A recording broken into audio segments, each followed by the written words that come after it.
Assalamualaikum warahmatullahi wabarakatuh. Perkenalkan, nama saya Hafiz Fadilah dengan NIM 11970070032 dari kelas Matematika Teknik 2A. Pada kesempatan kali ini saya akan menjelaskan sebuah materi, yaitu sistem persamaan linear, di mana demi memenuhi syarat ujian tengah semester mata kuliah Matematika Teknik 2 yang diampu oleh Ibu dosen Rina Mardiati MT. Baik, saya langsung saja ke pembahasan materi. Jadi sistem persamaan linear ini memiliki tujuan, yaitu untuk mencari solusi dari persamaan, ya. Bisa berupa nilai variabel, yaitu x1, x2, x3 sampai xn, tergantung variabel yang terkandung di sistem persamaan linearnya.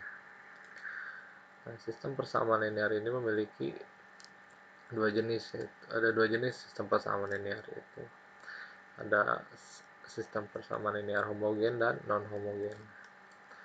Sistem persamaan linear itu bisa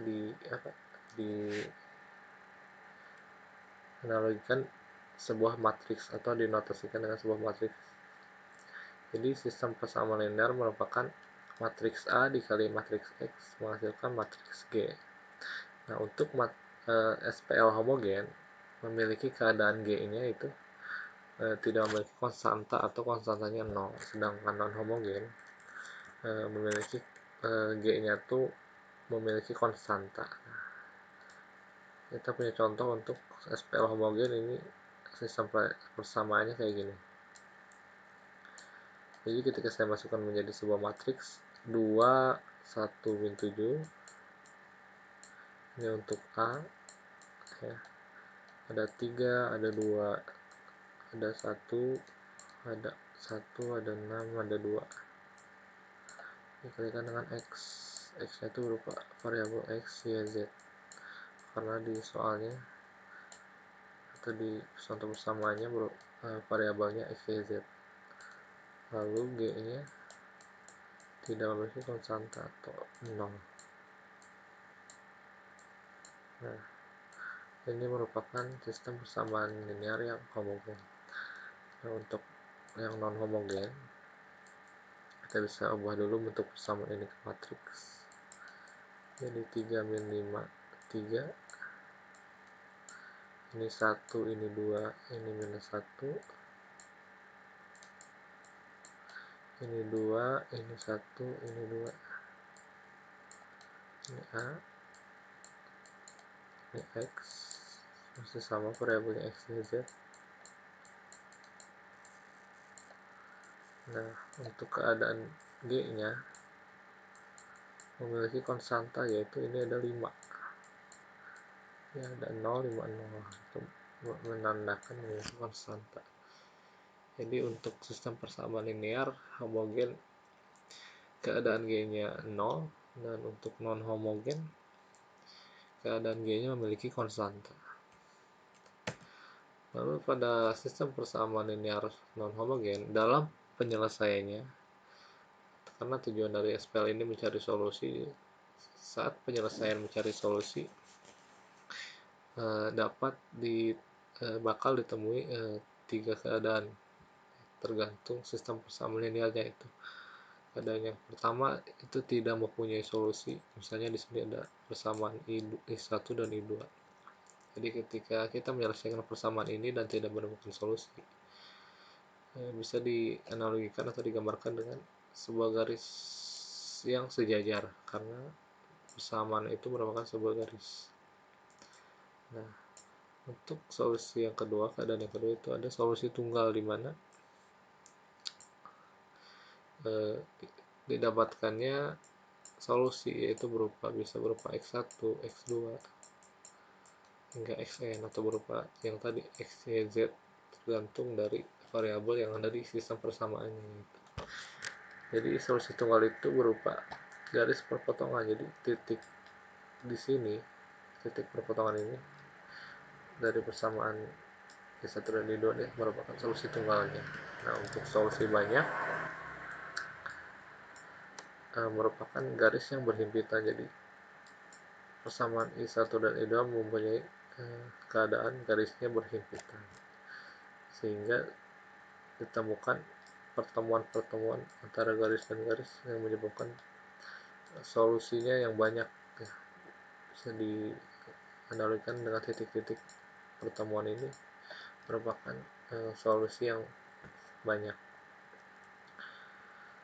Lalu dalam penyelesaian sebuah sistem persamaan linear ini terdapat 4 metode, yaitu ada metode Gauss, ada Gauss-Jordan, ada inverse, ada metode Cramer. Nah, metode Gauss dan Gauss-Jordan ini merupakan bisa disebut sebagai OBE atau operasi baris elementer. Jadi jika ada sebuah matriks, ketika kita sudah menemukan baris satu utamanya, kita bisa mengalihkan dengan konstanta, lalu ditambahkan dengan baris tersebut. Pada kesempatan kali ini saya akan menjelaskan mengenai metode Gauss-Jordan. Di sini saya telah menyiapkan sebuah contoh soal, yaitu sebuah sistem persamaan linear non homogen. Ya. Jadi cari penyelesaian dari sistem x1 tambah 2x2 tambah 3x3 sama dengan 3, 2x1 tambah 2x2 tambah 4x3 sama dengan 3, x1 tambah x2 tambah x3 sama dengan 5. Nah, kita bisa ubah dulu si persamaan ini menjadi matriks yang tadi, karena ini kan sebuah matriks atau sebuah sistem persamaan linear yang non homogen.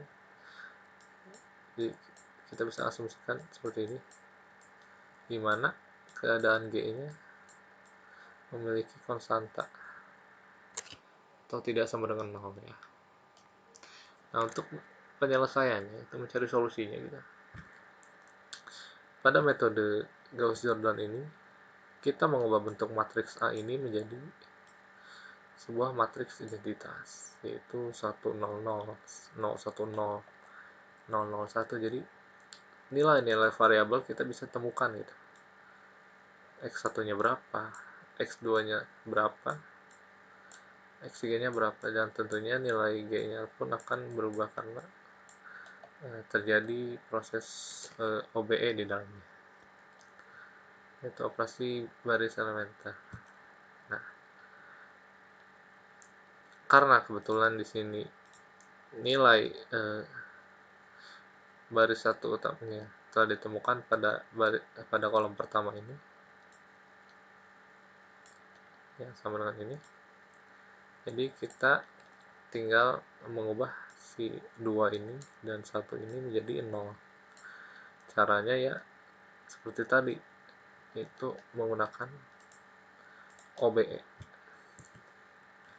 yaitu baris satu utamanya kita kalikan dengan konstanta, lalu kita tambahkan dengan baris tersebut. Jadi untuk mencari pada baris kedua kolom 1 ini supaya 0, si baris satu utamanya ini kita kalikan dengan berapa,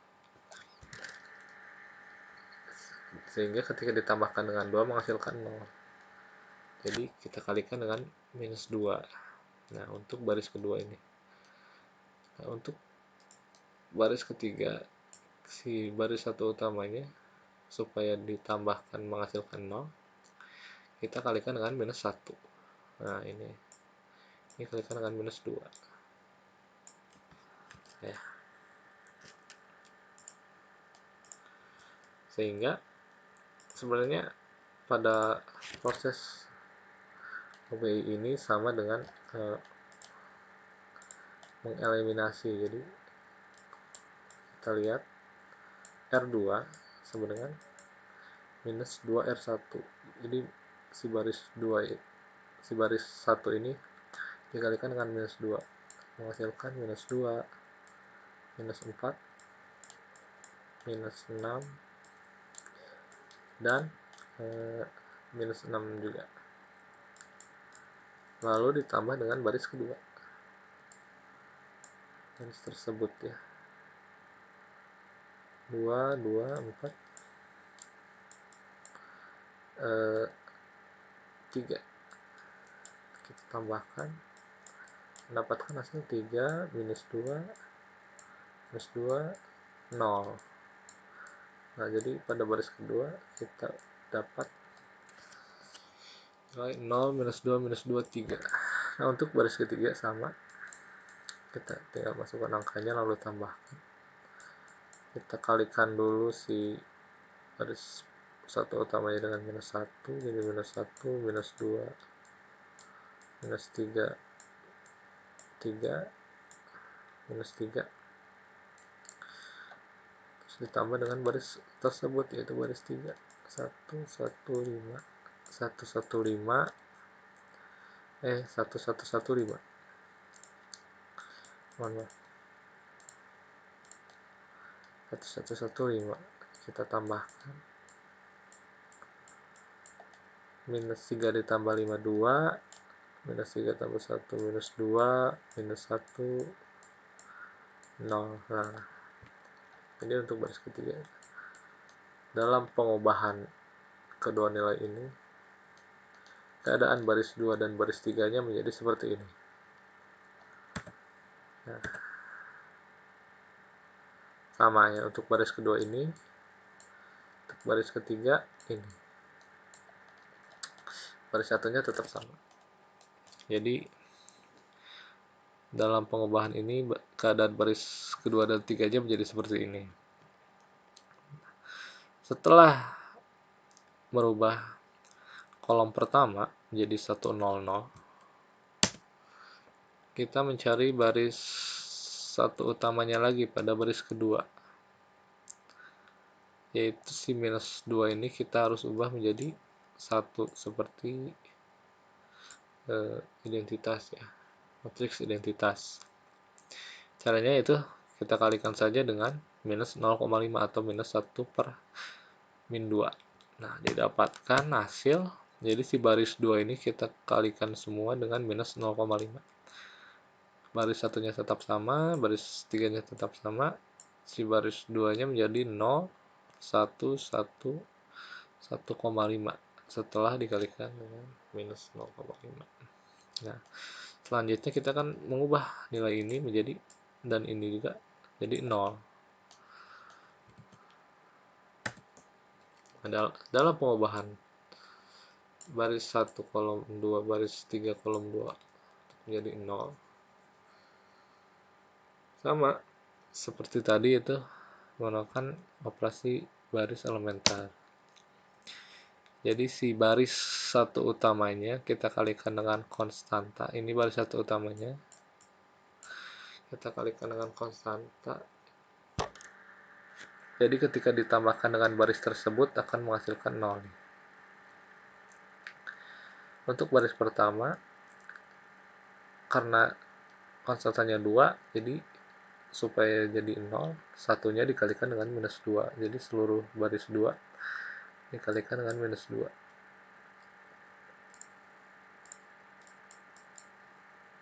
Jadi kita kalikan, kita jumlahkan. Untuk baris pertama sama dengan baris 2 dikali minus 2 semua menghasilkan 0, minus 2, minus 2, mohon maaf, bentar, minus 2, minus 2 juga, lalu ini jadi minus 3, 1,5 kali minus 2, minus 3, ditambah baris tersebut, yaitu baris R1 ini.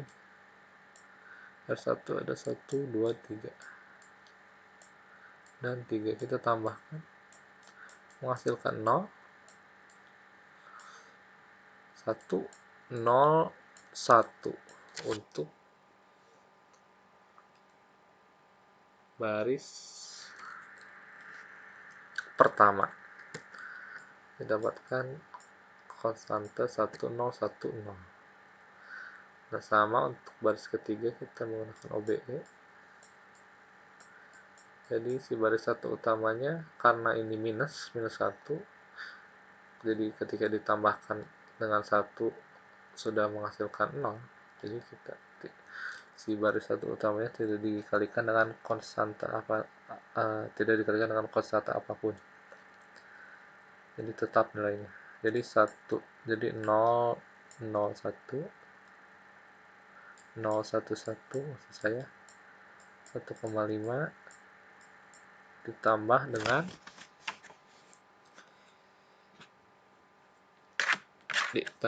dengan baris tersebut, yaitu baris ketiga, yaitu minus 1 minus 2 2.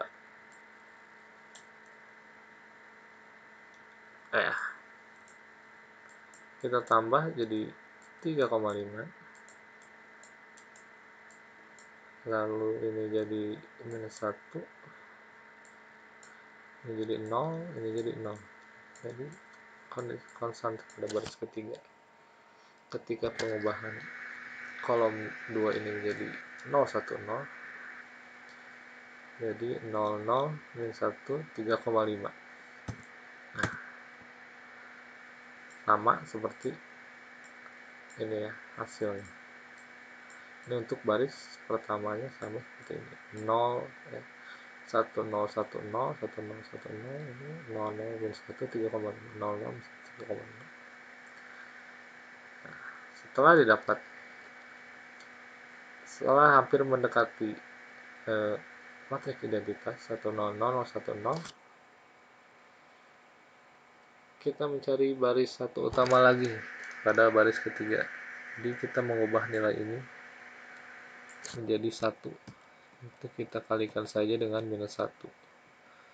Sehingga baris ketiga ini kita kalikan dengan minus 1. Baris lainnya tetap sama. Jadi pada baris ketiganya menjadi 0, 1, maksud saya 0, 0, 1, minus 3,5. Ya. Terakhir kita mengubah kolom ketiga ini pada baris 1 dan 2 menjadi 0 supaya menjadi matriks identitas. Caranya masih sama, yaitu menggunakan OBE. Jadi baris 1 utamanya ini ya, supaya menjadi 0,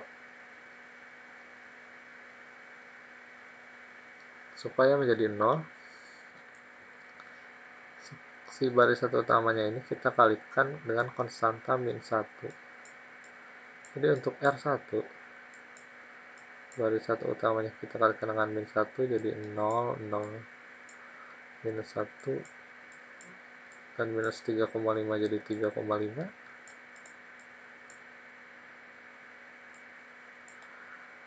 Ini jadi 1 ya, jadi minus 1 3,5, dan ditambah dengan baris tersebut, yaitu baris R1 memiliki konstanta 1 0 1 0. Kita tambahkan, mendapatkan hasil 3,5. Ini 0, ini 0, ini 1. Ini untuk baris pertama. Nah, untuk baris kedua, kolom ketiga ini supaya menjadi 0, karena ini 1, jadi kita kalikan saja di baris 1 utamanya dengan min 1 supaya menjadi 0.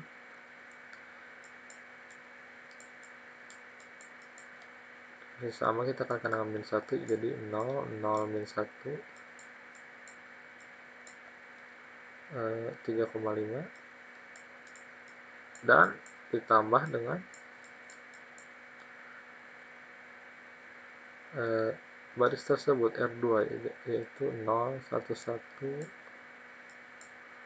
1,5. Dapat hasil 5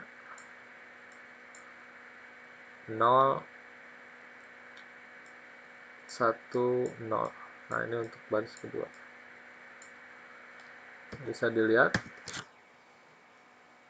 keadaannya jadi seperti ini. Baris R1 1 0 0 3,5, baris R2 atau baris kedua 0105 dan baris ketiga masih sama. Jadi sudah selesai gitu penyelesaian sistem persamaan linear menggunakan metode Gauss-Jordan ini. Jadi mengubah keadaan matriks yang pertama menjadi identitas. Nah, setelah menjadi identitas, kita tinggal mengalihkan saja gitu matriks ini dengan matriks ini. Jadi didapat nilai X1 nya 3,5, X2 nya 5, X3 nya minus 3,5. Jadi seperti itu. Jadi solusi yang didapat dari contoh soal sistem persamaan linear non homogen ini, penyelesaiannya mendapatkan solusi tunggal ya. Jadi kalau dianalogikan garis yang berpotongan. Jadi mungkin cukup sekian penjelasan mengenai metode Gauss-Jordan. Jadi intinya kita merubah si persamaan pertama ini sama sistem persamaan linearnya ini jadi matriks atau bisa disebut matriks A ya ini. Lalu kita ubah karena menggunakan metode Gauss-Jordan. Jadi untuk mencari nilai variabelnya si matriks A ini kita ubah menjadi matriks identitas ya. Matriks identitas.